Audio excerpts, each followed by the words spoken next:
नमस्कार, स्वागत है आप सभी का मेरे YouTube channel Durga cooking world में। आज हम बनाएंगे पोहा और सूजी से बहुत ही हेल्दी और हल्का ब्रेकफास्ट। इसको बनाना है बहुत ही आसान, तो आइए शुरू करते हैं इसको बनाना। यह मैंने एक कटोरी पोहा ले लिया है और जो ये हमारा पोहा है इसको हम ये छलनी के अंदर डालकर 3 से 4 बार हम इसको धो लेंगे। अच्छे से हमने अपने पोहे को बिल्कुल साफ करना है पानी के साथ। अब जो ये हमारा पोहा है इसको मैंने 3 से 4 बार अच्छे से पानी के साथ धो लिया है। अब हम इसको इसी छलनी में 3 से 4 मिनट के लिए रख देंगे। अब जो ये हमारा पोहा है इसको भीगे हुए 3 से 4 मिनट हो चुके हैं और आप देखिए पोहा बिल्कुल फूला फूला सा हमारा होकर तैयार हो गया है। अब हम एक मिक्सी का जार लेंगे और इस मिक्सी के जार में हम ये अपना सारा पोहा डाल देंगे।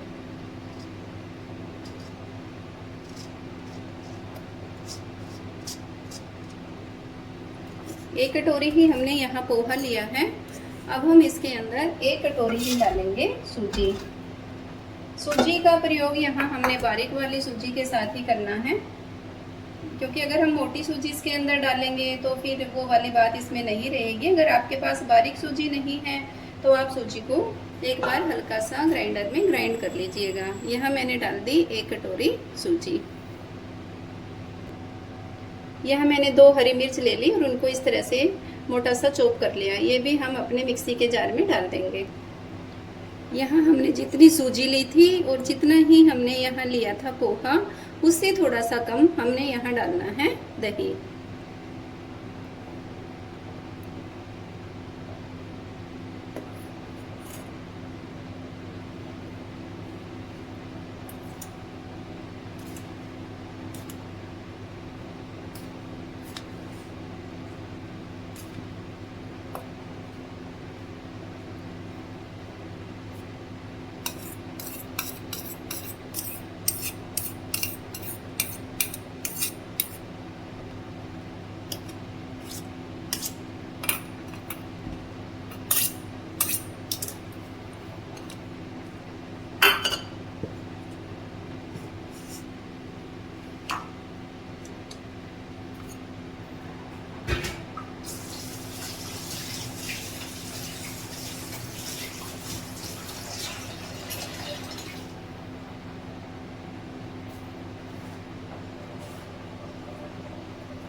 अब हम इसके ऊपर लगाते हैं ढक्कन और इसका हमने एक दरदरा सा पेस्ट बना के तैयार करना है। अब जो ये हमारा बैटर है इसको हमने दरदरा सा पीस के तैयार कर लिया है। अब इसमें से मैं जो अपना आधा बैटर है वो एक बाउल के अंदर निकाल दूंगी। यहाँ हमने इस बैटर के 2 भाग कर लिए। आधा बैटर मैंने इस बाउल के अंदर निकाल लिया और आधा बैटर मैंने यहाँ मिक्सी के जार के अंदर ही रखा है। अब इसमें मैं यहाँ डालूंगी स्वादानुसार नमक। नमक आप अपने टेस्ट के अनुसार यहाँ कम या ज़्यादा भी कर सकते हैं। और मैं यहाँ डाल रही हूँ थोड़ा सा फ्रूट सॉल्ट। यहाँ मैंने ये इनो लिया है जो कि फ्रूट सॉल्ट है और यहाँ हमने पूरे पैकेट का यहाँ यूज नहीं करना, सिर्फ आधा ही मैंने यहाँ डाला है। अब हमने यहाँ अपना जो इनो सॉल्ट है इसको थोड़ा सा एक्टिव करने के लिए इसके ऊपर हम इस तरह से थोड़ा सा पानी डाल देंगे और इससे जो हमारा इनो सॉल्ट है ये एक्टिव हो गया।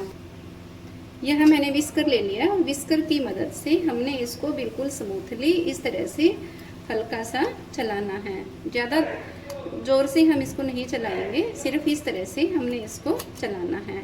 और अब आप देखिए जो ये हमारा बैटर है ये बिल्कुल अच्छे से तैयार हो चुका है। यह मैंने एक स्टील की थाली ले ली है और जो बैटर हमने तैयार करके रखा है उसको हम इस थाली के अंदर इस तरह से डालकर और इसको हम फैला देंगे इस तरह से। ये हमारी एक लेयर तैयार हो चुकी है।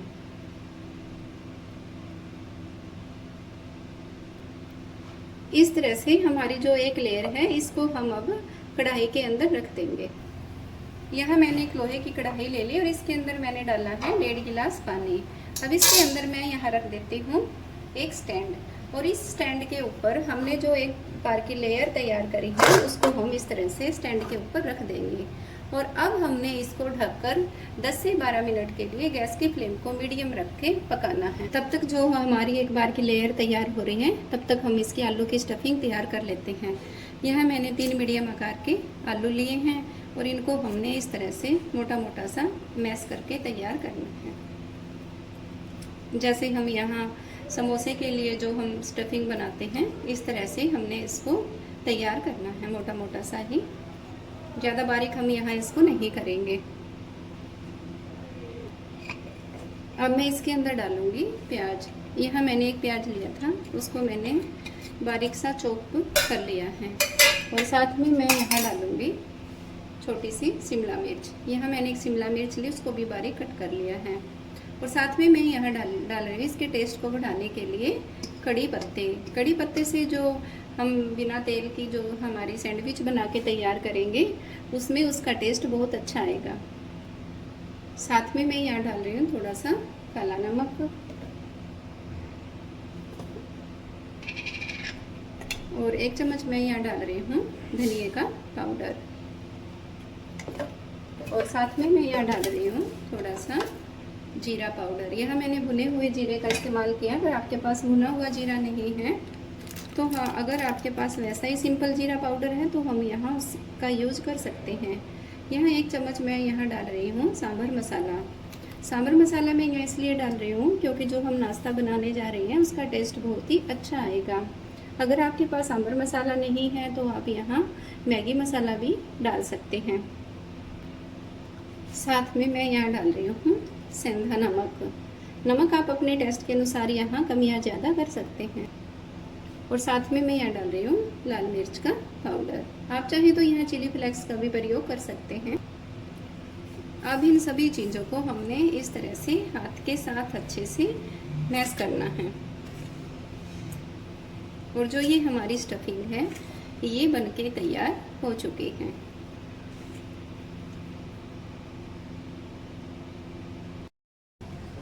अब जो ये हमारा एक बार का बैटर था इसको हम अच्छे से यहाँ चेक कर लेते हैं। और आप देखिए ये हमारा बिल्कुल बनके रेडी हो गया है। अब हम गैस की फ्लेम को बंद कर देते हैं और थाली को हम अलग से निकाल लेंगे। अब जो ये हमारी एक बार की लेयर तैयार हो चुकी है इसके ऊपर मैं यहाँ डाल रही हूँ टोमेटो केचप। आप चाहे तो यहाँ हरी चटनी का भी प्रयोग कर सकते हैं। हरी चटनी अब मेरे पास नहीं है। अब हमने इसको अच्छे से चम्मच की मदद से फैलाकर तैयार करना है। और जो ये हमारा नाश्ता है बिल्कुल कम तेल में बनके तैयार हो जाता है। इस तरह से हमने एक लेयर टोमेटो सॉस की यहाँ। अब हमने जो अपनी आलू की स्टफिंग बना के तैयार कर रखी है तो एक लेयर हमने इस स्टफिंग की भी अपने इस नाश्ते के ऊपर अच्छे से बनानी है।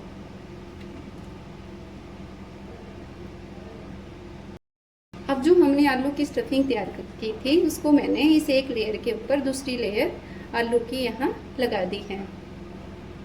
इसके अंदर भी हम यहाँ डालेंगे थोड़ा सा नमक और साथ में हम यहाँ डालेंगे इनो सॉल्ट। जैसे हमने पहले किया था ऐसा ही हमने ये करना है। यहाँ आधी इनो सॉल्ट मैंने यहाँ बचा के रख रखी थी और आधी मैंने अब इसके ऊपर डाल दी है। उसी तरह से हमने इनो सॉल्ट को थोड़ा पानी डाल के एक्टिव करना है इस तरह से।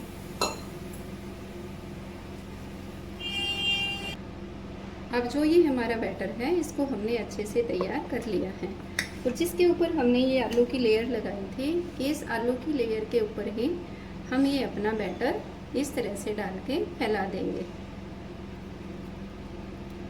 यहाँ हमने जो थाली ली थी वो इसलिए थोड़ी सी किनारों वाली ली थी ताकि जो हमारा सारा का सारा लेयर है वो इसमें अच्छे से आ जाए। और अभी इसमें देखिए थोड़ा सा भी स्पेस अभी बचा हुआ है। इस तरह से हमने अपने जो ये बैटर है पोहा और सूजी का उसको हमने अच्छे से इस आलू की स्टफिंग के ऊपर अच्छे से फैला दिया है। अब हमने फिर वही प्रोसीजर अपनाना है। यहाँ फिर मैंने पानी को गर्म होने के लिए रख दिया है। वही लोहे की कढ़ाई है, स्टैंड हमारा कढ़ाई में ही रखा था। और इस तरीके से हम इसको जैसे ही पानी में उबाला आ जाएगा, इसको अपनी थाली को फिर हम इसे स्टैंड के ऊपर रख देंगे। अब जो पानी है वो अच्छे से उबल चुका है और हमने अपनी इस थाली को इस तरह से कढ़ाई के अंदर रख देना है, बिल्कुल आराम से इस तरीके से।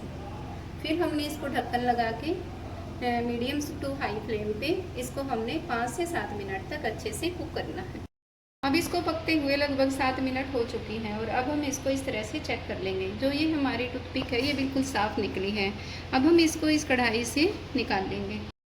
अब जो ये हमारा नाश्ता है ये अच्छे से बनके तैयार हो चुका है और आप देखिए कि ये कितना बिल्कुल स्मूथली बना है। अब हम इसको पिज़्ज़ा शेप में काट लें। अब हमने इस तरह से इसको पिज़्ज़ा कट में काट लिया है। अब हम इसके जो ये पिज़्ज़ा कट के अलग अलग स्लाइस हैं इनको हम अलग अलग कर लेंगे। अब हम इन अपने सभी पीसीज को एक प्लेट के अंदर निकाल लेंगे। मैंने सभी पीसीज को इस तरह से काट कर रख लिया है और आप देखिए कि कितने अच्छा सा स्पंजी बनके तैयार हुआ है, जैसे कि हमने ये ब्रेड के साथ बनाए हैं। अब हम इनको हल्का सा तवे के ऊपर घी लगा के सेकेंगे। यहाँ मैंने लोहे का पैन ले लिया, उसके ऊपर सिर्फ हमने थोड़ा सा ही घी डालना है इस तरह से। बिल्कुल जो ये हमारा नाश्ता है थोड़े से घी में ही बनके तैयार हो जाता है। अब जो ये हमारा तवा है इसके ऊपर हमने जो ये घी है इसको इस तरह से फैला लेना है और गैस की फ्लेम को हमने यहाँ रखना है लो टू मीडियम। और इस तरह से हम अपने जो ये नाश्ता बनाया है इसको हम इस तरह से यहाँ सेक कर तैयार कर लेंगे। इस तरह से हमने अपने नाश्ते को उलट पलट कर अच्छे से सेक कर तैयार करना है। अब हमने इसको अच्छे से सेक कर तैयार कर लिया है। अब हम इसको सर्व करने के लिए जो ये हमारा नाश्ता है तैयार। अब आप देखिए जो ये हमारा नाश्ता है अच्छे से बनके तैयार हो चुका है। तो आप भी इस नाश्ते को ज़रूर ट्राई करके देखें। आपने मेरी वीडियो कैसी लगी प्लीज़ आप इसे लाइक करें, शेयर करें और सब्सक्राइब करना न भूलें। साथ में बेल आइकन का बटन आप ज़रूर दबाएं ताकि मेरी आगे आने वाली वीडियो का नोटिफिकेशन आपको मिल जाए। थैंक